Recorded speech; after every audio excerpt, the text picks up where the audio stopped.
बार की बात है, एक छोटे से गांव में अर्जुन नाम का एक लड़का रहता था। उसे हमेशा ये चिंता रहती थी कि उसकी छाया उसे हर समय क्यों पीछा करती है।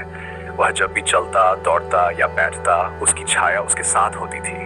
ये सोचकर वह अक्सर परेशान हो जाता था कि यह छाया उसे कभी अकेला क्यों नहीं छोड़ती। एक दिन अर्जुन ने यह सवाल अपने दादाजी से पूछा, जो गांव के जाने माने विद्वान थे। उन्होंने मुस्कुराते हुए कहा, तुम्हारी छाया तुम्हें डराती है क्योंकि तुम इसे गलत समझते हो। चलो एक दिन हम इसका हल खोजते हैं। दादाजी उसे सुबह के समय गांव के मैदान में ले गए। सूरज की रोशनी तेज थी और अर्जुन की छाया लंबी थी। दादाजी ने उससे कहा, अपनी छाया से भागने की कोशिश करो। अर्जुन दौड़ने लगा, लेकिन उसकी छाया हमेशा उसके पीछे पीछे रही। वह थक गया और हांफते हुए बोला, दादाजी मैं इससे बच नहीं सकता। दादाजी हंसते हुए बोले, अब सूरज की ओर देखो और चलो। अर्जुन ने सूरज की ओर देखा और चलने लगा। हैरानी की बात यह थी कि अब उसकी छाया पीछे की ओर बढ़ रही थी और वह उसे देख नहीं पा रहा था।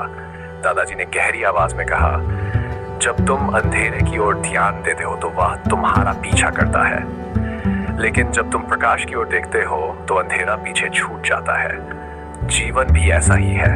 अगर तुम अपनी चुनौतियों और डर की ओर ध्यान दोगे तो वे तुम्हारा पीछा करेंगे, लेकिन जब तुम ज्ञान, सकारात्मकता और प्रकाश की ओर देखोगे तो डर और समस्याएं पीछे छूट जाएंगी। दादाजी ने समझाया, छाया तब बनती है जब कोई वस्तु प्रकाश के रास्ते में आ जाती है।